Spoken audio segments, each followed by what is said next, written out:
They are mothers, fathers, sisters, and brothers. They are my neighbors, coworkers, and friends. They are defenders, keepers, and others. They inspire the writings of many a pen. All are gallant, determined, and disciplined. All have sacrificed much for our gain. All are my family and blood in one. All honor belongs to their name. Give a salute for their sacrifice given. Give them a thank you for caring. Give each respect and admiration. Give regard for the wounds some are bearing.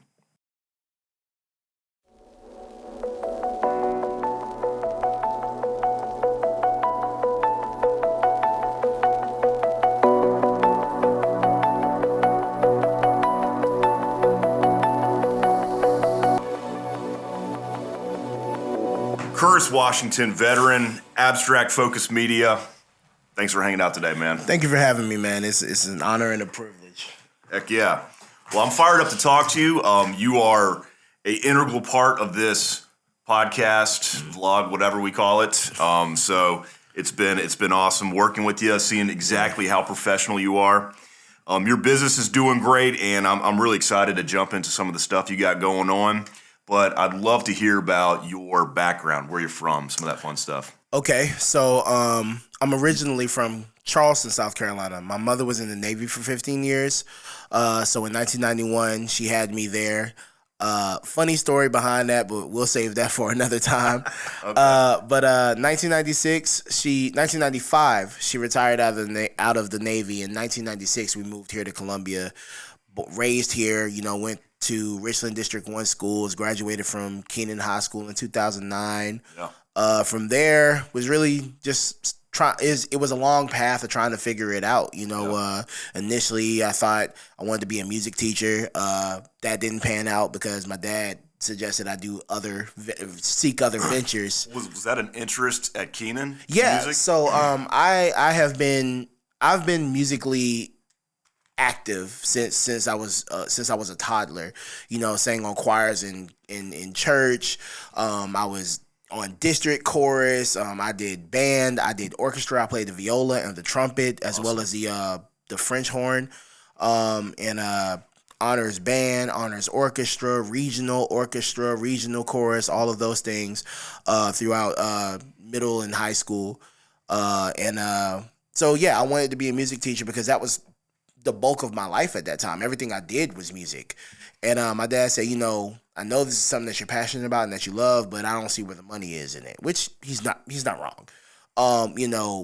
Teachers in general don't really get paid the best. So he told me to go into the medical field because he felt like the medical field would be a more lucrative space for me to operate in as an adult. So I was mildly inspired by the book Gifted Hands by Ben Carson. Phil, how you feel about him now? We won't get political on this podcast. We don't do that. But that book was inspiring. Just knowing what he had done and how he had changed the world of neurosurgery entirely was amazing to me. And I wanted to be a neurosurgeon. And so I ended up going to school for my bachelor's in biology. But what I didn't know at the time was that I couldn't afford school. I was broke. So with that being said, you find out quick, don't you? Yeah, you find out real quick. Like I literally couldn't make it through the first semester of my freshman year. The fall semester of my freshman year, I was at Winthrop University, the most expensive public school in the state of South Carolina. Great school, expensive school. Yeah. So that just kind of put me in a space where it was like, okay, it's either I continue to struggle through it or I try to figure out another course of action. So I decided to figure out another course of action, dropped out of college, ended up joining the Army after trying one more hand at I tried to go to Midlands Tech to get my grades back up and to transfer to a local school. I was going to go to USC if I had my way. But again, couldn't afford it, had some financial issues. So I said, okay, cool. I'm joining the Army. I will never be in a position where I ever have to question, do I have the money again? Joined the Army, deployed, went to Afghanistan in 2012 through 2013, literally months after I had met my now wife. How we made it through that, I have no idea. I just got a strong one. That's the best way I can put it. A lot of my fortune in this moment is largely because of her, her and my family. But yeah, came home, trying to figure out, again, still trying to figure it out, still trying to figure out what I wanted to do. I'm 23 at this time, and I'm like, okay, I find myself very involved in the local car scene. I'm enjoying, driving with my guys and, breaking traffic laws, but we won't get into that. Awesome. And had a good time with it. And I started noticing that there was a lot of car videos online, but no love for South Carolina whatsoever. So I said, okay, this is a market. Let me figure out how I can tap into this market. Got my very first camera, Nikon D3200. Well, correction, that's my second camera. My very first camera, my grandfather gifted me. I might have been about 8 years old. Yeah. It was a Vivitar, little gold Vivitar wind-up camera. Loved it. Took pictures of everything. But a couple years later, he would pass away, unfortunately, from pancreatic cancer. And after that, I just put the camera down. Never touched it again. Never tried to take photos again until now, 2014, when I'm finding myself super involved in the car scene and wanting to give South Carolina some love that we weren't receiving. And it just snowballed from there. I had no intent of even doing this, being a director on a podcast or, doing business branding videos, weddings, any of that. All I wanted to do was record and photograph cool cars and ride off into the sunset.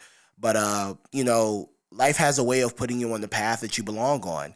And this is exactly how it happened for me. So, now I have a growing business. It's becoming very lucrative for me. It's providing me with a source of joy and happiness when I'm working that no job, I don't believe, could ever do. So I'm glad it happened the way it did. That's the best way I could put it. Heck yeah, we're all glad that it worked out this way for you.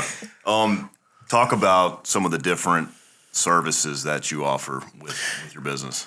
It's almost easier to talk about what I don't do, because I do I do a good bit of things. I do weddings, maternity, engagement, newborn, graduation, business, personal, family portraits. I have a joke that I tell. Well, I'll do your birthday shoot, just not in your birthday suit. If you trying to do anything that requires an age verification, my name is nowhere on it. You will not see me anywhere near it. I don't even know if I'd be greenlit to shoot a sex scene in the HBO special. Like it just won't happen. You see this ring on my finger? You see this ring? I like it there, and I'm planning to keep it there. So, I basically do anything except for I don't do boudoir or anything in those lines. Yeah. If you're looking for that, I know some people that can put you in good hands, but I'm not the guy. I don't do that. I think you got enough services offered. We'll find you plenty of customers. I think so too. You just mentioned that you got a ring on your finger. I know that family life, business, it's a lot to juggle. Yes. Tell us how you kind of keep everything in order. So, right now, it is especially hard. My wife is also a veteran. She's in the Army National Guard. She's currently deployed to Kuwait. She should be home later this year. I'm so looking forward to it. I cannot wait till she comes home. So right now it's me home alone with our 9-year-old dog, our 5-year-old son, and our soon-to-be 3-year-old twin daughters. Nice. The biggest thing, you hear a lot when you're younger, it takes a village to raise a child, and there is no truer words ever spoken, because without the people who have been in my corner, assisting me through everything, hey, I'll take the kids on this day, or I'll take the kids on this weekend, or right now my kids are away for the next week and a half. If I didn't have those people in my corner helping me, a lot of this is just not doable. There's no way I could get it done. So for one, my village is amazing. There was some rough patches, there was some rocky roads, because it was all just trying to figure this whole thing out, because this is a whole new terrain for a lot of us. But beyond just that, I just have a do or die attitude, and I refuse to die. My only choice is to do. I love it. I have a unbridled passion for it, and it's all I want. And again, going into the fact that my wife is a large part of the reason I'm even able to do this. I was working full time at an urgent care before I went full time with my business, and At that time, I was seeing, we were seeing 150, 200 patients daily because this is the bulk of COVID. We're like in 2020, 2021. My daughters are just born. My son is out of daycare. My wife is working from home and nursing these two kids, the twins, and pursuing her bachelor's degree and in the National Guard. Like, it's just piling on top of each other. Yeah. So it got to a point where she just looked at me. She said, something has to change. Something has to change, and it has to change now. And with that being the case, she suggested, in not so many words, that I quit my job and I just go full-time with my business and I be a dad full-time because the finances were there for us to do it. Me being your typical guy, I'm completely against this. I'm like, no, absolutely. I'm the man. I'm supposed to take care of you. Yeah. And she looked me in my eyes and she told me, babe, that's stupid because I make more money than you. And if I quit, you have to make up that shortfall versus me having to make up your shortfall, which is way easier to do. And I say, you know what? You're right. when you're right, you're right. So I made the decision May 5th of 2021. I left my job full time. I didn't leave the job. I was still working there. I was PRN. But as I went PRN, I guess in their eyes, I wasn't picking up enough shifts, so they just let me go. And the way I look at it, that was God telling me, nah, there's something better for you out here. Because I was going to go back to the job. I was very willing to just, you know what? I need to make money. I need to take care of my family. Let me go back. And, had I done that, I don't see half of the success that I'm seeing right now. So, again, life has a way. The universe has a way. God has a way of saying, nah, I'm going to put you exactly where I need you. And if it wasn't for my wife putting that in my ear at the time that she did, none of this happens. Yeah, quite a journey. Yes. And part of your journey involves a really cool network that we're both in called BNI. Yes. Can you tell us a little bit about how that's impacted your biz? So before I get into how it's impacted, I have to be honest. I had no plans, intentions, desires, not even a wish on a star of joining BNI. It wasn't in my business plan, for lack of a better term. I had heard of BNI, I knew of BNI, but I just had no desire for it. My buddy Cody Gibson, who was at the time he was working for Abbott Auto Care, another BNI member, but he's no longer with them. So unfortunately, he's no longer in BNI. But he hounded me for months to join BNI. And I was completely against it. I was like, nah, man, I'm not gonna do it because, for one, there was a financial obligation. I just couldn't see where I could make that. And good work, Cody. Thanks for doing that. I just couldn't see where I could make the financial obligation. It just didn't make sense to me. So finally, I showed up to a meeting. I said, okay, I'm going just to tell you no. Like, I'm going to show up. It'll be good to see you. It'll be good to see you, hang out, free food. And then I'm going to tell you, no, I'm not doing it. But I walked in that room. First person I met was you, because at the time you were the president of our chapter. That booming baritone comes up, hey, what's going on? I'm right, Brendan. How you doing? What's your name? What do you do? And I'm like, dude, who's this guy?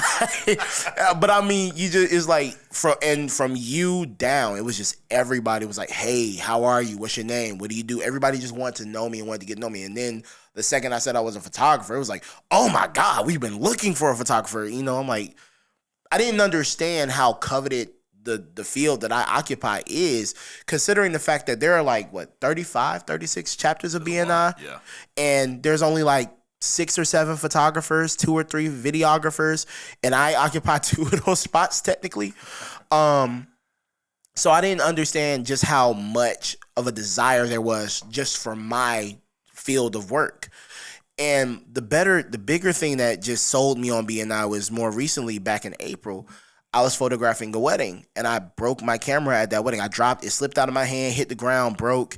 And, and this was my primary camera body. I had one other camera body, but it was out of date. It's obsolete. It's not the camera that I want to use to be the flagship for my business. Yeah. So 2 things that happened, through BNI that just made things make sense. One was I had a slew of people just like, hey, I got a camera you can use. Hey, I got a camera you can use. Hey, I got a camera you can use. And then 2 was that month happened to be my most profitable month since I had joined BNI and since I had gone into business for myself.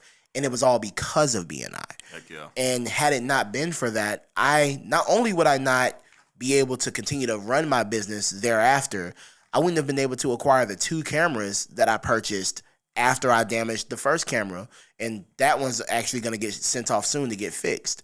So it literally took care of my business when I didn't know how I was going to take care of my business. So I owe BNI a huge debt of gratitude. Yourself as well. You were part of that business in April that afforded me the opportunity to buy my camera. Luckily, you were before I broke the camera, so you didn't have to. You had no worries, but you contributed to my ability to keep my business going. So I thank you. I thank all the members of BNI who have utilized my service, and everyone who continues to look at my work and seek me out now. So BNI has done a lot for me. Heck yeah. Well, you're an awesome networker and great sub. If any chapters are looking for a sub. Yeah, I'm actually going to be at your chapter later today subbing for somebody. I'm there almost every week. Y'all might as well make me an honorary member or something. I swear, dude. Yeah, we might need to. You've got some cool TikToks going on. So tell us about some of your social media stuff, where we can find you, how can we find you? So the one that you're referring to, I have a TikTok page called the House Husband Chronicles. House Husband Chronicles, all one word, spelled exactly as it sounds. And basically, I just talk about the experiences that I've been going through for the last 2 years, going on 3 years of being a stay-at-home dad, especially now being a stay-at-home dad while my wife is on deployment. And it's hilarious. It's the funniest thing to me is when I walk into my BNI chapter meetings and like different members like, dude, I watched your videos yesterday. Dude, that was great. That was hilarious. That was so funny. It's like, and I think to myself like, y'all watch my videos? Y'all listen to everything I say, cause don't let this video fool you. I got a foul mouth. I have a cup that will tell you just how foul my mouth is. Again, I was in the Army for 7 years. What do you expect? But but yeah, man, it was just amazing to see that so many people are not just invested in my business, but invested in my life and my growth. And several people, because of those TikToks, have said, hey, if you ever need help, let us know. We got you. Yeah. Just another way that BNI has impacted my life. But other than that, you can find my business social media, the_APM_LLC, to find me on Instagram, as well as TikTok. I'm not as active on there as I should be. We're working on that now. But also my website, www.abstraktphokusmedia.com. I'll make sure to plug that at the bottom somewhere so that you can see it, because I spell my business funky. It was a way to differentiate myself from anybody else. But yeah, House Husband Chronicles if you want a good chuckle, APM LLC if you want some business done, or www.abstraktphokusmedia.com to inquire about any of my services, see some of my work in full, see some of the testimonials of different people I've worked with. Heck yeah. Well, that's a great place to wrap up. Curtis, appreciate your service, and thanks for helping me out with this project. It's been a pleasure. It's been a pleasure, man. And look forward to future endeavors. Absolutely. Same to you.